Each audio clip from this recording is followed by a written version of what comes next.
कृष्णाय वासुदेवाय हरये परमात्मने प्रणतक्लेशनाशाय गोविंदाय नमो नमः। मेरे प्रिय साधकों, आज हम अध्याय 9 राजविद्या राजगुह्या योग पे सुनेंगे। कुरुक्षेत्र का मैदान शांत है। अर्जुन अब पहले जैसे व्याकुल नहीं है। 8 अध्यायों की यात्रा ने उनके भीतर बहुत कुछ बदल दिया है। अब उनके प्रश्न पहले जैसे नहीं रहे। अब उनके भीतर केवल जिज्ञासा नहीं, विश्वास भी जन्म लेने लगा।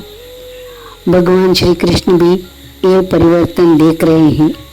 जब गुरु को लगता है कि शिष्य का हृदय तैयार हो चुका है, तब वह ये बात कहता है जो हर किसी से नहीं कही जाती। आज वही क्षण है।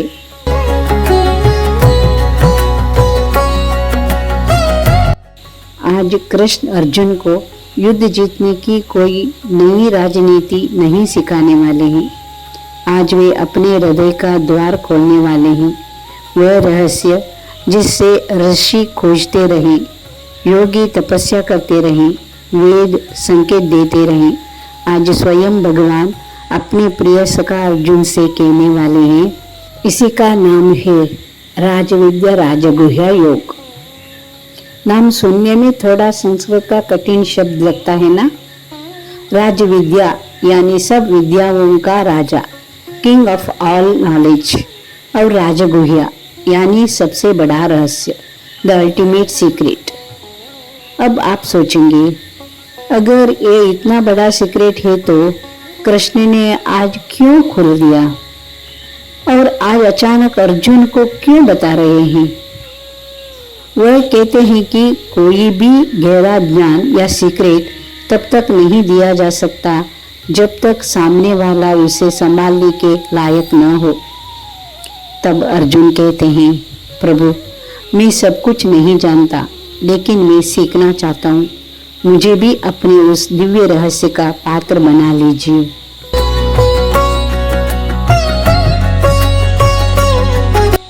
कृष्ण अर्जुन से कहते हैं, अर्जुन, आज मैं तुझे ये सबसे गुप्त ज्ञान इसलिए दे रहा हूँ क्योंकि तू अनसूयु है। अनसूयु का मतलब होता है एक ऐसा इंसान जिसके मन में कोई ईर्ष्या नहीं, कोई जलन नहीं, जो दूसरों में सिर्फ कमियां ढूंढता है बल्कि अच्छाइयां देखता है। दोस्तों, आज की दुनिया में हमारी सबसे बड़ी प्रॉब्लम यही है ना। हम हर चीज में खोट ढूंढते हैं। अगर हम अपना नजरिया अर्जुन जैसा साफ कर ले तो ये राजविद्या हमारे लिए भी खुल जाएगी। तो चलिए इस बेहद खूबसूरत सफर को शुरू करते हैं।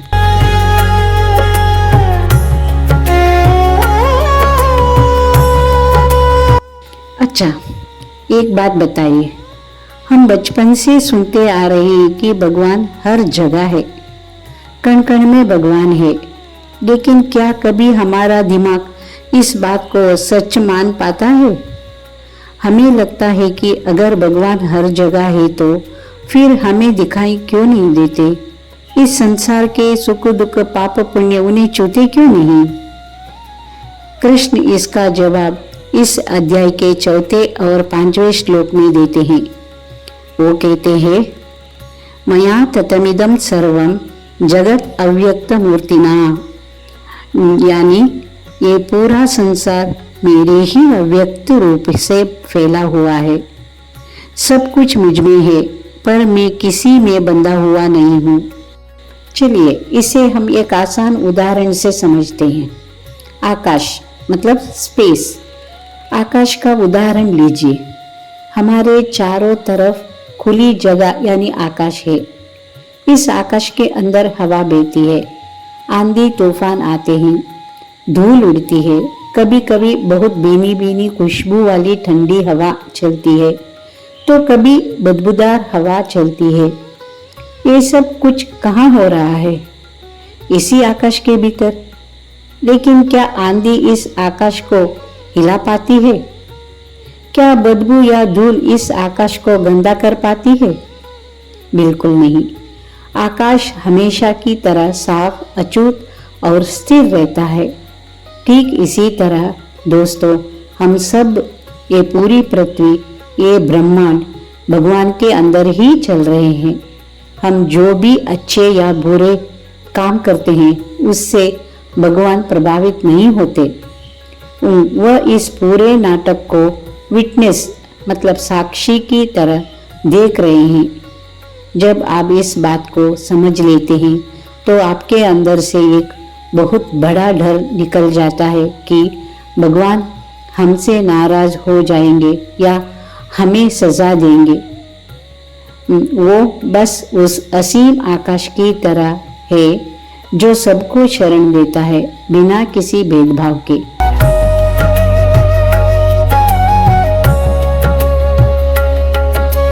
इस इंसान भी ना कमाल की जीव है। जब हमारे जीवन में कुछ अच्छा चल रहा होता है तो हम कहते हैं, देखा मेरी मेहनत, मेरी प्लानिंग का नतीजा है। और जैसे ही लाइफ में कोई बड़ा झटका लगता है हम तुरंत ऊपर उंगली उठा देते हैं, भगवान ने मेरे साथ ही ऐसा क्यों किया। कृष्ण इसी अध्याय के 8वें और 9वें श्लोक में इस इंसानी भ्रम को तोड़ देते हैं। वो कहते हैं कि ये पूरी प्रकृति चल रही है, ये मेरे इशारों पर, मेरे नियमों के अनुसार चल रही है।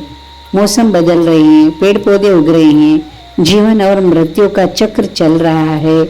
मैं इस पूरी व्यवस्था का सृष्टि करता हूँ, लेकिन मैं इन सब में दखल नहीं देता, मैं न्यूट्रल रहता हूँ।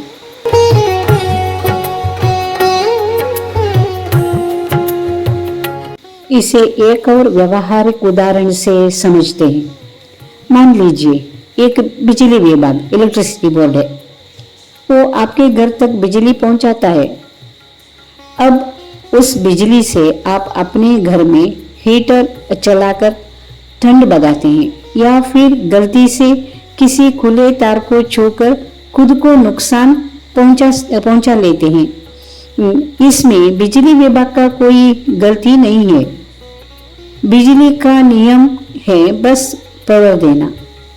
आप उसका इस्तेमाल कैसे करते हैं ये पूरी तरह आपके हाथ में है। भगवान ने हमें ये जीवन दिया है, बुद्धि दी है और प्रकृति के नियम तय कर दिए हैं।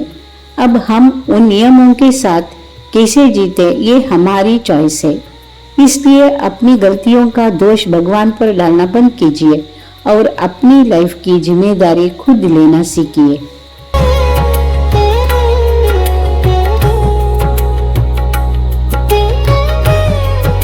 अब आते हैं उस श्लोक पर जो शायद हम सब ने कभी ना कभी जरूर सुना होगा।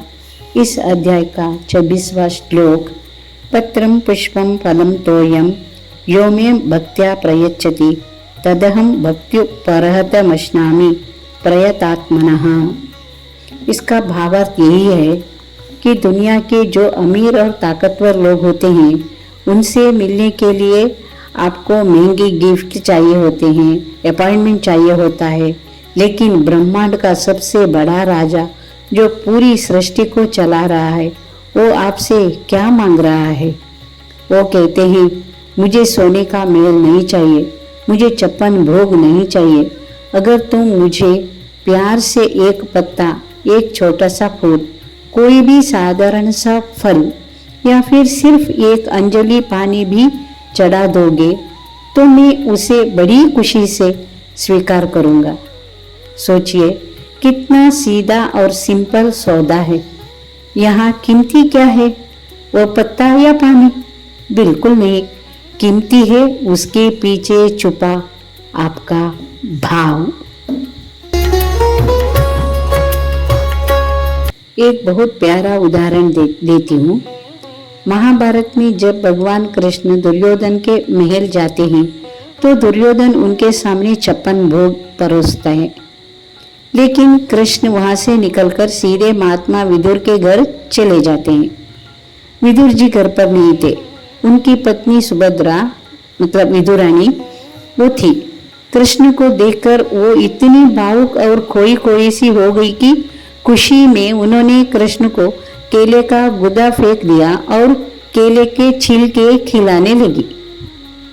और कृष्ण वो बड़े चाव से उन छिलकों को खाते रहे, क्योंकि वो छिलके नहीं, विदुरानी का श्रद्धा निश्चल प्यार देख रहे थे। भगवान को आपकी जेब का साइज नहीं देखना, उन्हें आपके दिल की गहराई देखनी है। अगर आपके पास चढ़ाने के लिए कुछ भी नहीं है तो अपने आंसुओं की 2 बूंदें चढ़ा दीजिए, वो उसी में खुश हो जाएंगे। अच्छा, आप में से कितने लोग हैं जो काम के प्रेशर से, पढ़ाई के स्ट्रेस से परेशान है? हम सब इस परफॉर्मेंस एंग्जाइटी में जीते हैं कि अगर मैं फेल हो गए तो क्या होगा। कृष्ण इसके लिए 27वें श्लोक में एक कमाल का लाइफ हैक देते हैं। यत्करोषि यदश्नासि यज्जुहोषि तदासि यत् पश्यसि कौन्तेय तत्कुरुष्व मदर्पणम। वे कहते हैं, अर्जुन, तू जो भी करता है, जो भी खाता है, जो भी पूजा या दान करता है, जो भी संघर्ष या तपस्या करता है, उसे बस मुझे सौंप दो, उसे मेरे चरणों में समर्पित कर दे। इसका प्रैक्टिकल मतलब क्या है? जब हम किसी काम को मेरा काम मानकर करते हैं तो हमारे साथ अहंकार, डर और तनाव जुड़ जाता है। लेकिन जब हम उसी काम को ईश्वर का काम मानकर करते हैं तो हमारा काम ही पूजा बन जाता है, मतलब वर्क एज वर्शिप। कल्पना कीजिए, आप एक कंपनी में मैनेजर हैं। अगर आप सोचते हैं कि पूरी कंपनी का बोझ आपके अकेले के कंधों पर है तो आप हमेशा टेंशन में रहेंगे। लेकिन अगर आप ये सोचें कि मैं तो सिर्फ एक एम्प्लॉय हूँ, असली मालिक तो कोई और है, मुझे बस अपनी ड्यूटी पूरी ईमानदारी से निभानी है, तो क्या आपका आधा टेंशन तुरंत खत्म नहीं हो जाएगा? आप पढ़ाई कर रहे हैं, सोचिए ये बुद्धि भगवान की दी हुई है, मैं उनके लिए पढ़ रहा हूँ। आप खाना बना रहे हैं, सोचिए मैं ईश्वर के बच्चों के लिए प्रसाद बना रहा हूँ। जब आपका हर एक्शन भगवान को डेडिकेट होता है तो लाइफ का बोझ हल्का हो जाता है।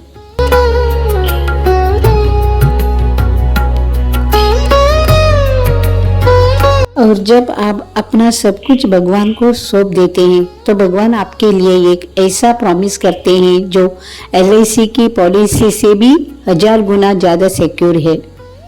ये गीता का सबसे प्रसिद्ध श्लोक है जो LIC का लोगो में है।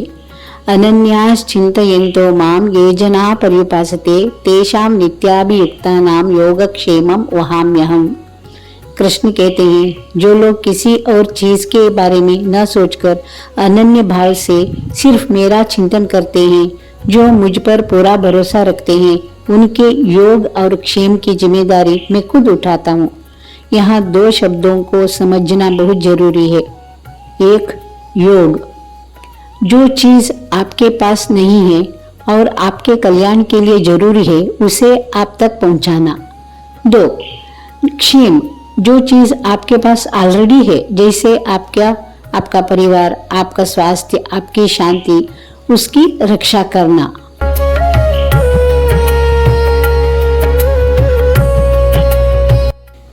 एक छोटा सा उदाहरण, जैसे एक नन्हा बच्चा होता है जो सिर्फ 1-2 साल का होता है। क्या उसे चिंता होती है कि शाम को दूध कहाँ से आएगा? क्या उसे फिक्र होती है कि उसकी सुरक्षा कैसे होगी? नहीं, उसे अपनी माँ पर पूरा भरोसा होता है। वो बस खेलता है, माँ खुद भाग भाग कर उसका ख्याल रखती है, उसे गिरने से बचाती है, उसे समय पर खाना खिलाती है। कृष्ण कहते हैं, तुम मेरे वो बच्चे बन जाओ, तुम अपनी चिंता मुझ पर छोड़ दो, तुम्हारी फिक्र करना अब मेरा काम है। कितना सुकून है ना इस बात में। अक्सर हम सोचते हैं कि मैंने पास्ट में बहुत सारी गलतियां की है, मैं तो कोई सन्यासी नहीं हूँ, नहीं मैंने कोई बहुत अच्छे काम किए हैं, क्या भगवान मुझे स्वीकार करेंगे? अध्याय 9 के आखिर में कृष्ण जो बात बोलते हैं वे दुनिया के हर भटके हुए इंसान के लिए उम्मीद की एक बहुत बड़ी किरण है। वो कहते हैं, अपि चेतस्सु दुराचारो भजते मामनन्य भाग साधुरेव समन्तव्यः सम्यक घोषितो ही सह। यानी अगर कोई बहुत बड़ा पापी या गलत रास्ते पर गया हुआ इंसान भी सब कुछ छोड़कर सच्चे दिल से मेरे शरण में आने का फैसला कर लेता है तो उसे साधु ही मानना चाहिए, क्योंकि उसने अब अपनी जीवन की दिशा बदल ली है, उसने सही निर्णय लिया है। सोचिए, वाल्मीकि जी पहले डाकू थे, अंगुलीमाला कितना क्रूर था, लेकिन जब उनका हृदय परिवर्तन हुआ, जब उन्होंने सही रास्ता चुना तो वो पूजनीय बन गए।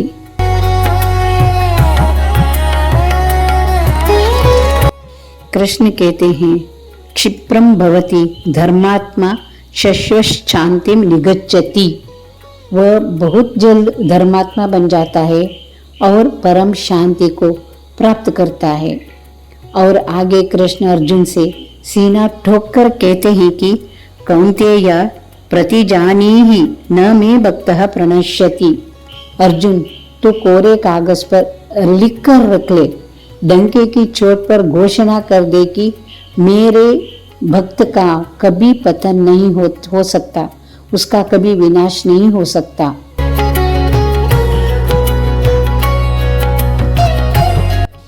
इस पूरे अध्याय का सार सिर्फ एक है, भगवान आपसे कोई कठिन तपस्या या बहुत सारे पैसे नहीं मांग रहे हैं, वो सिर्फ आपका शुद्ध और निश्चल प्यार मांग रहे हैं।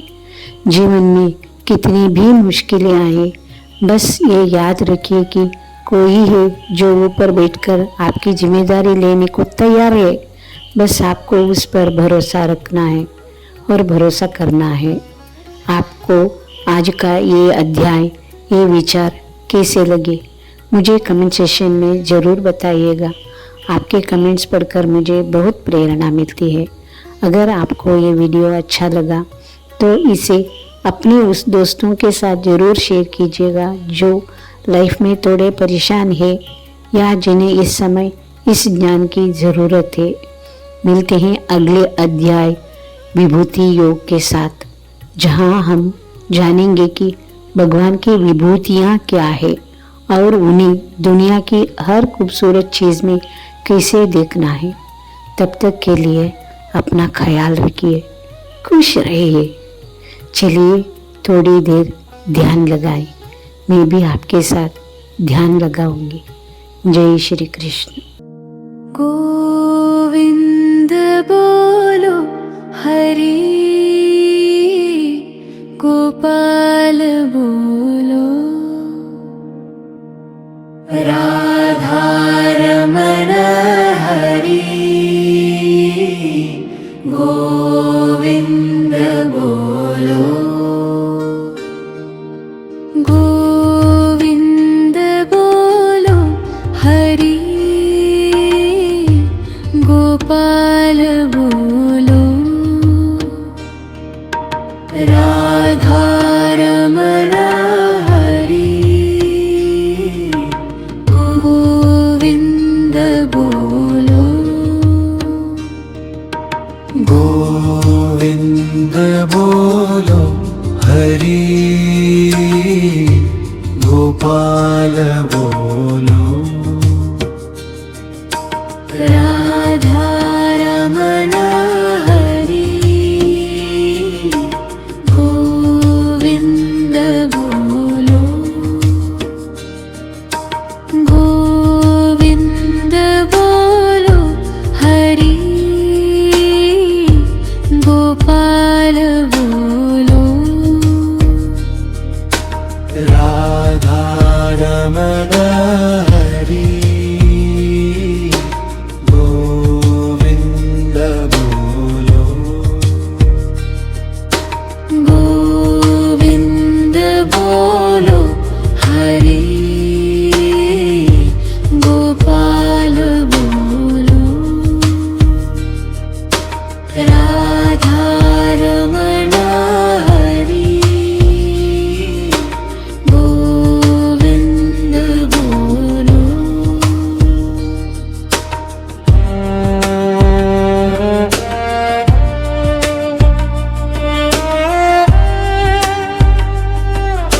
नंद